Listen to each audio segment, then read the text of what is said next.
Tonight we're going to read about Winnie the Pooh, one of my favorite characters. So we're going to read in which we are introduced to Winnie the Pooh and some bees, and the stories begin. Here is Edward Bear coming downstairs now. Bump, bump, bump on the back of his head behind Christopher Robin. It is, as far as he knows, the only way of coming downstairs, but sometimes he feels that there really is another way. If only he could stop bumping for a moment and think of it. And then he feels that perhaps there isn't. Anyhow, here he is at the bottom and ready to be introduced to you, Winnie the Pooh. When I first heard his name, I said, just as you are going to say, but I thought he was a boy. So did I, said Christopher Robin. Then you can't call him Winnie. I don't. But you said, he's Winnie the Pooh.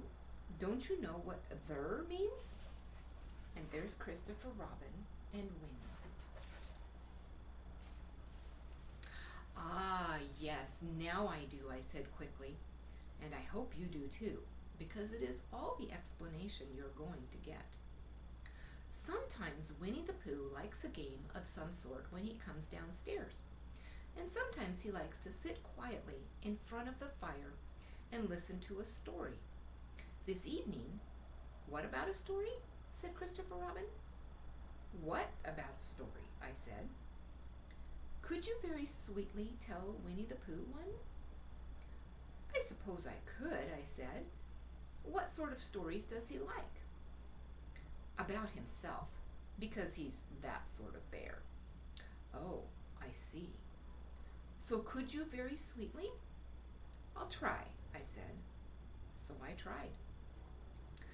Once upon a time, a very long time ago now, about last Friday, Winnie the Pooh lived in a forest all by himself, under the name of Sanders. What does "under the name" mean? Asked Christopher Robin. It means he had a name over the door in gold letters and lived under it. Winnie the Pooh wasn't quite sure, said Christopher Robin. Now I am, said a growly voice. Then I will go on, said I. One day, when he was out walking, he came to an open place in the middle of the forest, and in the middle of this place was a large oak tree, and from the top of the tree there came a loud buzzing noise. Winnie the Pooh sat down at the foot of the tree, put his head between his paws, and began to think. And there's Winnie the Pooh's house. First of all, he said to himself, that buzzing noise means something. You don't get a buzzing noise like that, just buzzing and buzzing, without its meaning something. If there's a buzzing noise, somebody's making a buzzing noise. And the only reason for making a buzzing noise that I know of is because you're a bee. Then he thought another long time and said, and the only reason for being a bee that I know of is making honey. And then he got up and said, and the only reason for making honey is so as I can eat it. So he began to climb the tree. He climbed, and he climbed, and he climbed, and he climbed. And as he climbed, he sang a little song to himself. It went like this. Isn't it funny how a bear likes honey? Buzz, buzz, buzz. I wonder why he does. And there's the tree that Winnie the Pooh is climbing.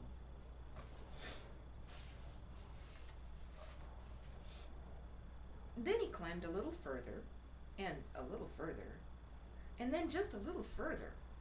By that time, he thought of another song. It's a very funny thought. If bears were bees, they'd build their nests at the bottom of trees. And that being so, if the bees were bears, we wouldn't have to climb up all these stairs. He was getting rather tired by this time, so that is why he sang a complaining song.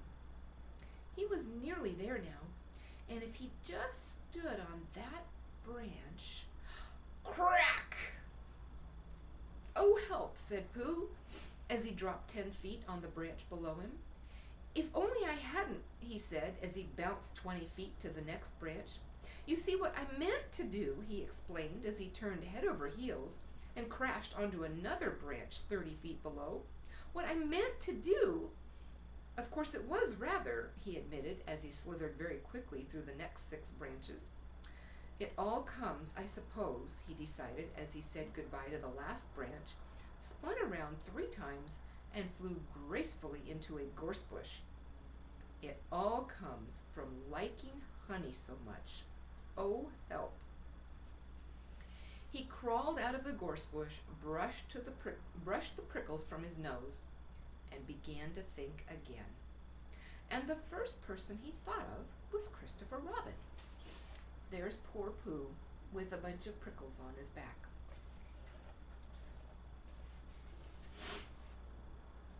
"Was that me?" said Christopher Robin in an odd voice, hardly daring to believe it. "That was you." Christopher Robin said nothing, but his eyes got larger and larger, and his face got pinker and pinker. So Winnie the Pooh went round to his friend Christopher Robin, who lived behind a green door in another part of the forest. "Good morning, Christopher Robin," he said.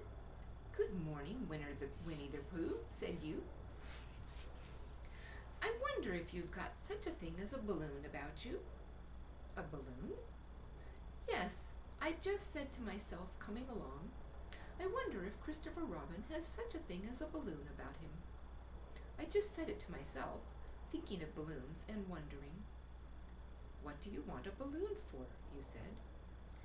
Winnie the Pooh looked round to see that nobody was listening, put his paw to his mouth, and said in a deep whisper, "Honey." "But you don't get honey with balloons." "I do," said Pooh.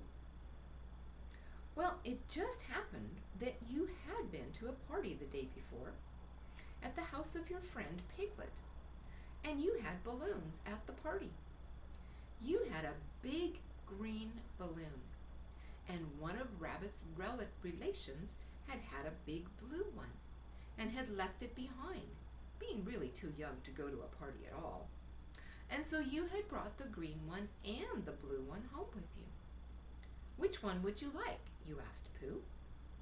He put his head between his paws and thought very carefully. "It's like this," he said. "When you go after honey with a balloon, the great thing is to not let the bees know you're coming. Now, if you have a green balloon, they might think you were only part of the tree and not notice you. And if you have a blue balloon, they might think you were only part of the sky and not notice you. And the question is, which is most likely? Wouldn't they notice you underneath the balloons?" you asked. "They might, or they might not," said Winnie the Pooh. "You never can tell with bees." He thought for a moment and said, "I shall try to look like a small black cloud. That will deceive them." "Then you had better have the blue balloon," you said, and so it was decided. Well, you both went out with the blue balloon, and you took your gun with you just in case, as you always did, and Winnie the Pooh went to a very muddy place that he knew of, and rolled until he was black all over. And then, when the balloon was blown up as big, and you and Pooh were both holding onto the string, you let go suddenly, and Pooh Bear floated gracefully up into the sky and stayed there, level with the top of the tree, and about 20 feet away from it. "Hooray!" you shouted. "Isn't that fine?" shouted Winnie the Pooh down to you. What do I look like?" "You look like a bear holding onto a balloon," you said. "Not," said Pooh anxiously, "not like a small black cloud in a blue sky?" "Not very much." "Oh well, perhaps from up here it looks different. And as I say, you never can tell with bees." There was no wind to blow him nearer to the tree, so there he stayed. He could see the honey, he could smell the honey, but he couldn't quite reach the honey. After a little while he called down to you. "Christopher Robin," he said in a loud whisper. "Hello! I think the bees suspect something." "What sort of thing?" "I don't know, but something tells me they're suspicious." And there's a picture of Pooh with his balloon and the bees.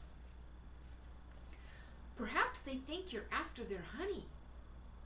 "It may be that. You never can tell with bees." There was another little silence, and then he called down to you again. "Christopher Robin." "Yes?" "Have you an umbrella in your house?" "I think so." "I wish you would bring it out here and walk up and down with it and look up at me every now and then and say, 'Tut, tut, it looks like rain.' I think if you did that, it would help the deception which we are practicing on these bees." Well, you laughed to yourself, silly old bear, but you didn't say it aloud because you were so fond of him, and you went home for your umbrella. "Oh, there you are," called down to Winnie the Pooh as soon as you got back to the tree. "I was beginning to get anxious. I have discovered that the bees are now definitely suspicious." "Shall I put my umbrella up?" you asked. "Yes, but wait a moment. We must be practical. The important bee to deceive is the queen bee. Can you see which is the queen bee from down there?" "No." "A pity. Well now, if you walk up and down with your umbrella, saying, 'Tut, tut, it looks like rain,' I shall do what I can by singing a little cloud song, such as a cloud might sing. Go." So while you walked up and down and wondered if it would rain, Winnie the Pooh sang this song. "How sweet to be a cloud floating in the blue. Every little cloud always sings aloud. How sweet to be a cloud floating in the blue. It makes him very proud to be a little cloud." The bees were still buzzing as suspiciously as ever. Some of them, indeed, left their nest and flew all around the cloud as it began the second verse of the song. And one bee sat down on the nose of the cloud for a moment, and then it got up again. "Christopher, ow!" Robin called out the cloud. "Yes?" "I've just been thinking, and I have come to a very important decision. These are the wrong sort of bees." "Are they?" "Quite the wrong sort. So I should think they would make the wrong sort of honey, shouldn't you?" "Would they?" "Yes. So I think I shall come down." "How?" asked you. Winnie the Pooh hadn't thought of this. If he let go of the string, he would fall bump, and he didn't like the idea of that. So he thought for a long time, and then he said, "Christopher Robin, you must shoot the balloon with your gun. Have you got your gun?" "Of course I have," you said. "But if I do that, it will spoil the balloon," you said. "But if you don't," said Pooh, "I shall have to let go, and that would spoil me." When he put it like this, you saw how it was, and you aimed very carefully at the balloon and fired. "Ow!" said Pooh. "Did I miss?" you asked. "You didn't exactly miss," said Pooh, "but you missed the balloon." "I'm so sorry," you said, and you fired again, and this time you hit the balloon. There's Christopher Robin with his gun. and the air came slowly out, and Winnie the Pooh floated down to the ground. But his arms were so stiff from holding onto the string of the balloon all that time that they stayed up straight in the air for more than a week. And whenever a fly came and settled on his nose, he had to blow it off. And I think, but I'm not sure, that is why he was always called Pooh. Is that the end of the story? Asked Christopher Robin. Well, that's the end of that one. There are others. About Pooh and me? About Piglet and Rabbit and all of you. Don't you remember? I do remember, but then when I try to remember, I forget. That day when Pooh and Piglet tried to catch the heffalump? They didn't catch it, did they? No. Pooh couldn't because he hasn't any brain. Did I catch it? Well, that comes into the story. Christopher Robin nodded. I do remember, he said. Only Pooh doesn't very well, so that's why he likes it having it told to him again, because then it's a real story and not just a remembering. That's just how I feel, I said. Christopher Robin gave a deep sigh, picked up his bear by the leg, and walked off to the door, trailing Pooh behind him.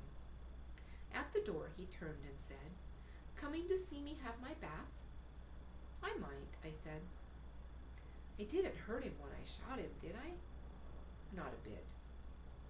He nodded and went out, and in a moment I heard Winnie the Pooh bump, bump, bump, going up the stairs behind him. And that's the end of the story. I love you, boys.